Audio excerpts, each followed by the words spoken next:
Dear brothers and sisters in Iman, this week, Iran, the largest Shia country in the world, has been targeted by the US and Israel, causing significant loss of life, destruction of property, including the death of 132 young girls at their primary school.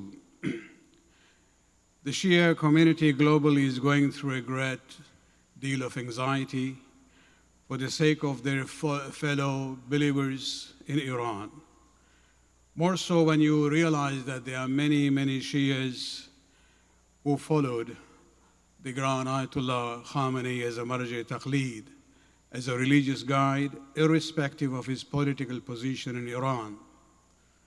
And so the killing of the Marja with his family members and grandchildren has indeed intensified the sorrow alongside the killing of countless civilians. Inna lillahi wa inna ilayhi raji'un.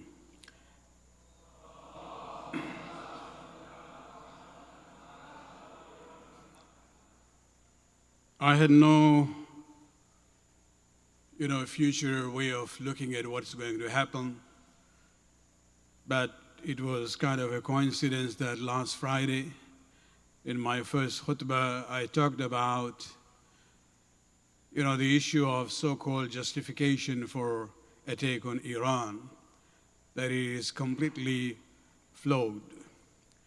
The primary pretext is the nuclear program. If you look at it, the US government under Obama reached an agreement with Iran. It was Trump during his first term who arbitrarily tore up the deal. Now in his second term, Trump is asking Iran to make a deal. Negotiations started last year, but they were sabotaged by Israel's attack. Trump confidently announced at that time that Iran's nuclear facilities have been completely destroyed. And now, just a few months after that, new negotiations started, and according to the mediator, the Omani foreign minister, there had been significant progress on the deal. However, once again, US-Israeli aggression has ended the negotiations. According to one of the Israeli broadcaster, public broadcaster, he reports that during the meeting in early February between Trump and Netanyahu in Washington, they actually planned the war at that time. And this recent weeks of negotiations, in his words, were mere deception exercise. Americans are not even pretending that there is a nuclear program left to destroy. According to Secretary Rubio, he says, given the opportunity, Iran will return to enrichment one day. When you say one will return, it means that there is no program at the moment. And this is where we realize that there is total basis of, just lying to justify the war. La'natullahi ala al-kadhibin. Let us not ignore the innocent lives taken in this war.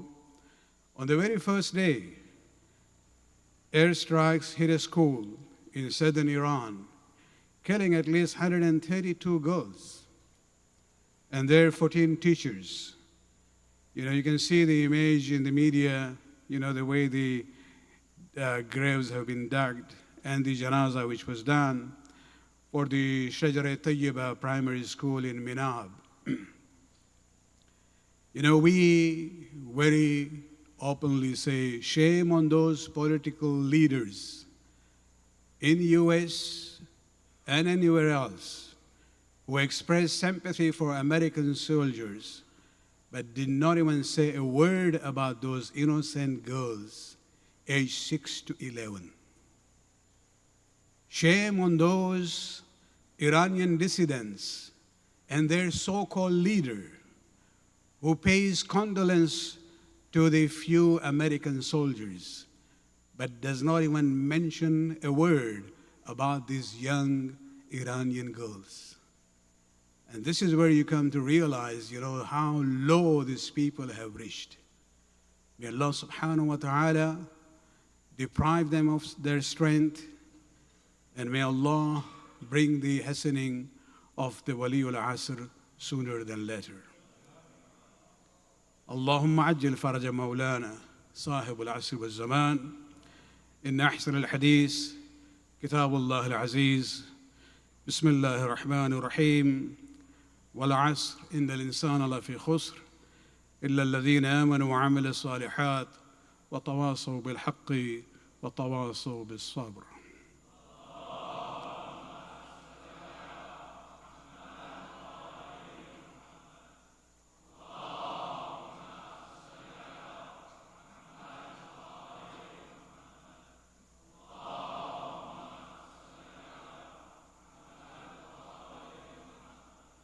بسم الله الرحمن الرحيم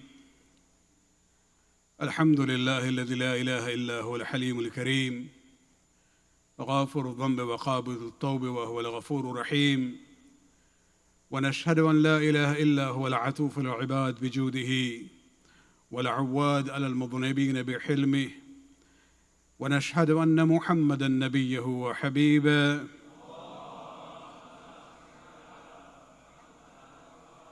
سيد المرسلين وشفيع المذنبين ورحمة للعالمين وصلى الله عليه وعلى آله الداعين إلى سبيل الله بالحكمة والموعظة الحسنة قادة الأمم وأولياء النعمة ومعدن الرحمة أوصيكم عباد الله بالتوبة ما صرف من ذنوبكم.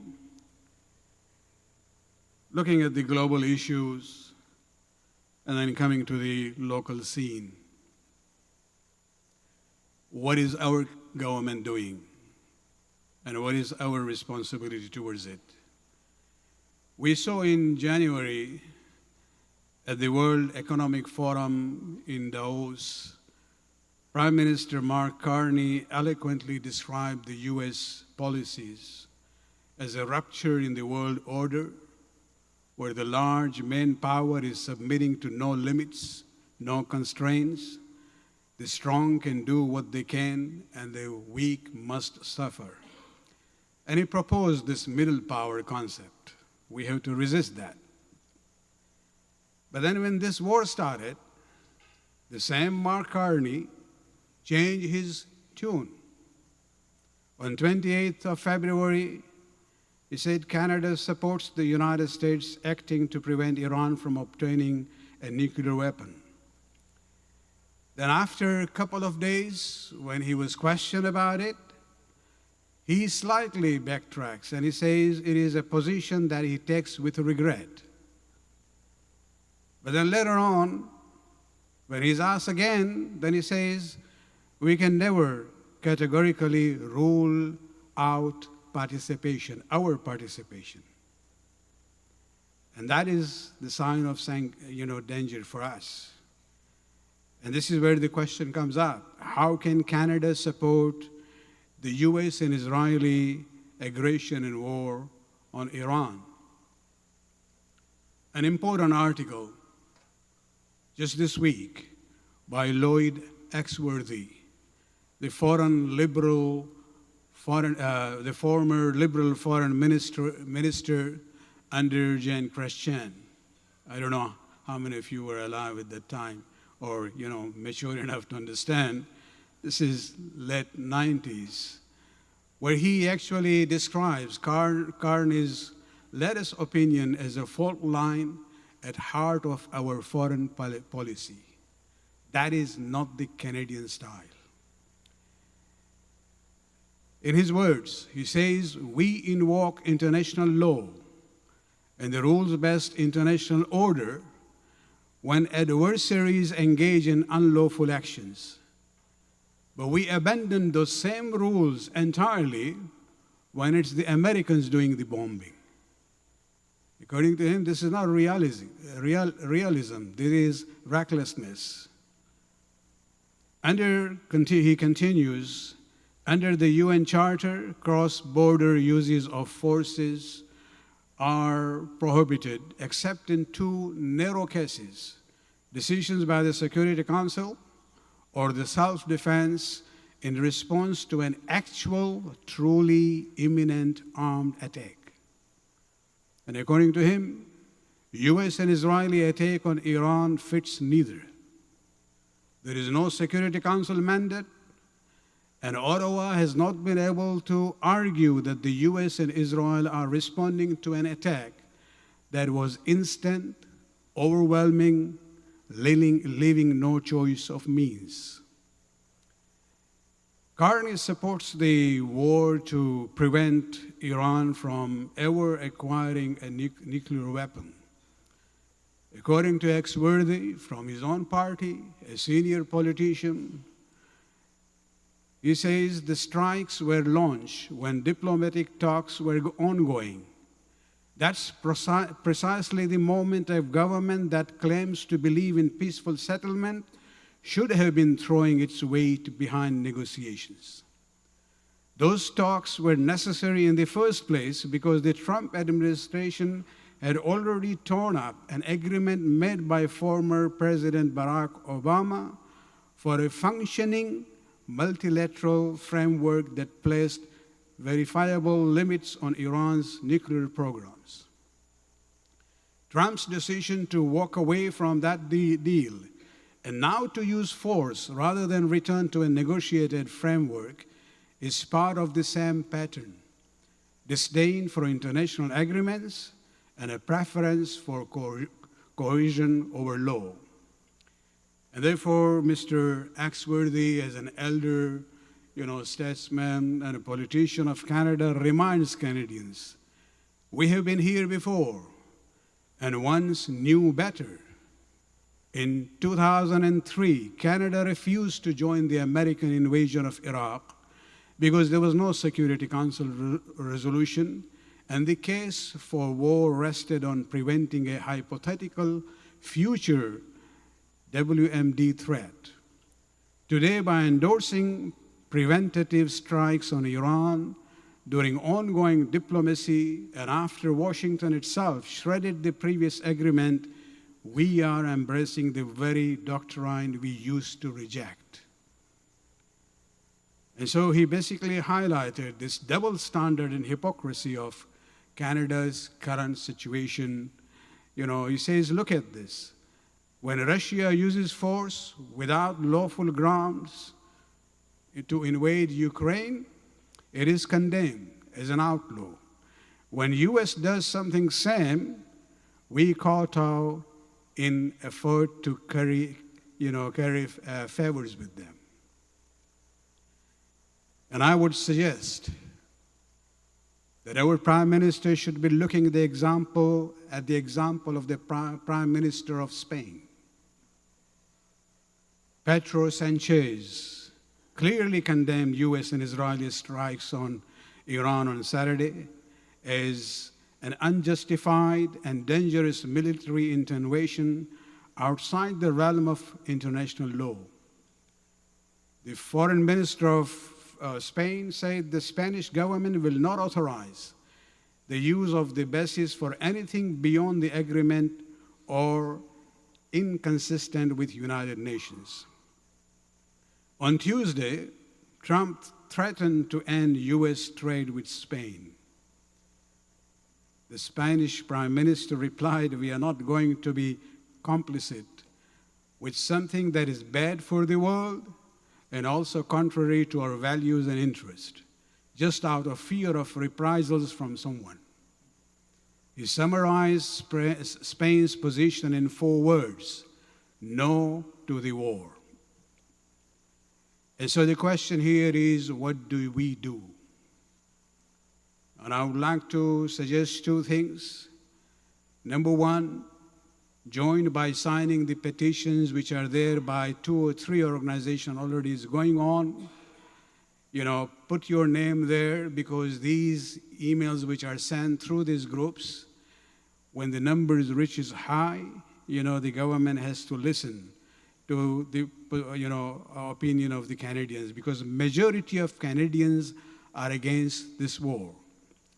And number two, I would suggest you strongly to join the anti-war rallies organized by whatever group. Doesn't matter if they are non-Muslims, it is even better. Because this is an international issue, this is a human issue. But always remember to express your opinions and your sentiments within the laws of the land in a peaceful and firm manner. May Allah subhanahu wa ta'ala give us the sabr and patience to go through these very difficult times. Responsibilities are different from different communities in different parts of the world. And may Allah subhanahu wa ta'ala give us the strength and the courage for everyone to fulfill their duties according to their own levels, inshallah. اللهم صل على سيد المرسلين وشفيع المذنبين نبينا محمد صلى الله عليه وآله وسلم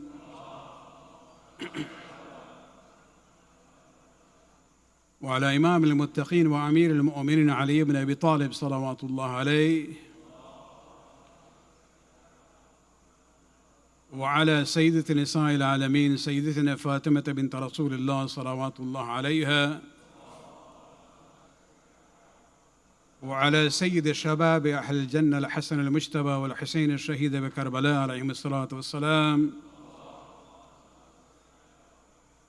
اللهم صل على أئمة المسلمين علي بن الحسين ومحمد بن علي وجعفر بن محمد وموسى بن جعفر وعلي بن موسى ومحمد بن علي وعلي بن محمد والحسن بن علي عليهم الصلاة والسلام. اللهم صل على مولانا الحجة بن الحسن صاحب العصر والزمان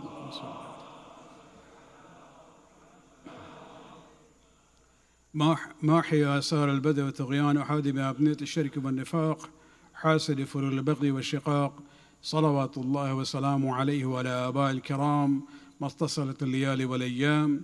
اللهم عجل فرج وسحل مخرجه واكحل ناظرنا بنظرة منا إليه واجعلنا من المستشهدين بين يديه. اللهم اجعلنا ممن يذكر فتنفعه الذكرى. إن الله يأمر بالعدل والإحسان وإيتاء ذي القربى وينهى عن الفحشاء والمنكر والبغي يعظكم لعلكم تذكرون.